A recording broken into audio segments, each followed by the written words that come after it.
পাক জিজ্ঞেস করবেন, ও আমার বান্দারা, ও আমার জান্নাতি বান্দারা, আমি তোমাদেরকে যে সব ওয়াদা করেছিলাম সেই ওয়াদা মতো সব পাইছো কিনা? আমি ওয়াদা করেছিলাম আমার জন্য রাত জেগে যদি তাহাজ্জুদের নামাজ পড়ো, নামাজ রোজা হজ যাকাত যদি করো, আমার দিন কায়েমের জন্য যদি আন্দোলন করো, রক্ত যাও, আমার জন্য যদি কষ্ট করো, শহীদ হও, তাহলে আমি তোমাদেরকে জান্নাত দেব। যত ওয়াদা করছিলাম তা পেয়েছো কিনা? জান্নাতীরা বলবে ক্বালু নাআম, সব পেয়েছি, সব নেয়ামত পেয়েছি। আল্লাহ বলেন সব পাও নাই, ওয়ানাদাইনা মাজিদ, আমার কাছে আরো বেশি আছে, আমার কাছে আরো বেশি আছে, সব পাও নাই। জান্নাতীরা বসে থাকবেন, বুঝতে পারবেন না এত নিয়ামত পেয়েছি, আল্লাহর কাছে আরো আছে।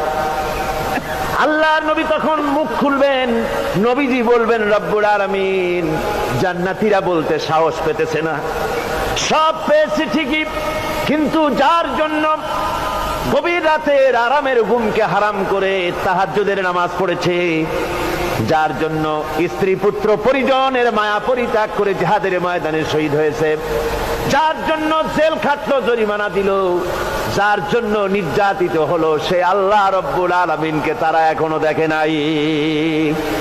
আল্লাহ রব্বুল আলামিন বলবেন, আমি আমার বান্দার সে আরজ পুরা, সে আরজি পুরা করব।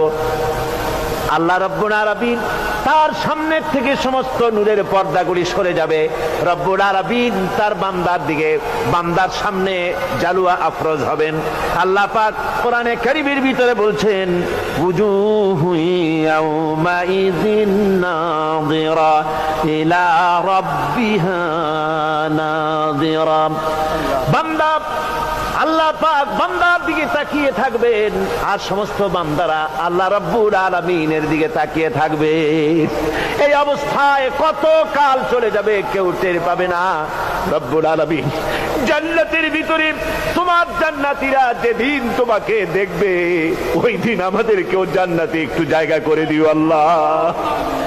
আমরা যেন ওই জান্নাতের ভেতরে বসার জায়গা যদি না পাই, আমরা গুনাহগার মানুষ, জান্নাতের কোনো একটু জায়গায় ঠাঁই করে দিও যেন তোমারে দেখতে পাই।